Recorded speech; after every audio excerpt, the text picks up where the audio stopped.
We have, in fact, some information coming in. The External Affairs Minister S. Jaishankar has assured support to the kin of the victims. He says embassies in Riyadh and Jeddah for support. S. Jaishankar has posted and said deeply shocked at the incident involving Indian nationals in Medina and Saudi Arabia. Our embassy in Riyadh and consulate in Jeddah are giving fullest support to Indian nationals and families affected by this accident.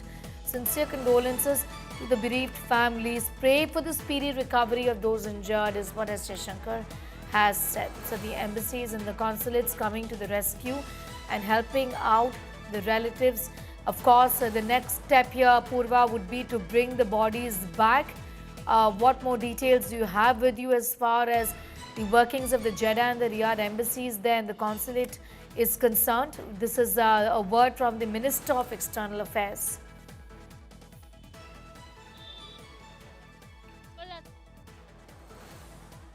Had rightly pointed out, the MEA authorities here in India as well as officials from the embassy in Jeddah as well are constantly keeping track of the situation there, be it with the number of victims or those who have sustained injuries and have been admitted at the hospital as well. We are yet to learn how many people were aboard that bus when this accident took place, but we do know that the death toll right now stands at over 42 people who have lost their lives, while several others have sustained grievous injuries.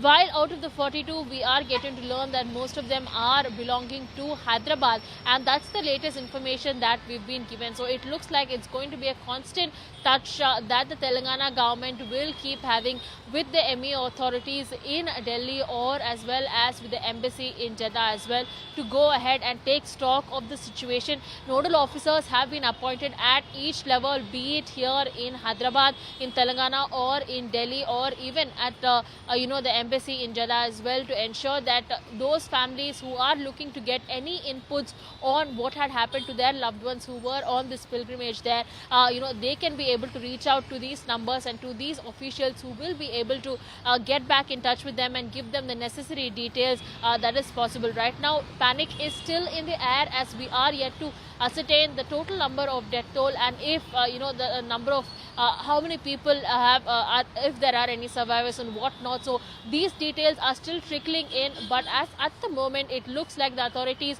have already on the ground taken stock of the situation, and authorities, be it here or in Delhi, are looking into all possible measures that needs to be taken to bring back those who have been injured or the bodies of those who are deceased safely back to India at the earliest. That's the primary focus right now. That's right.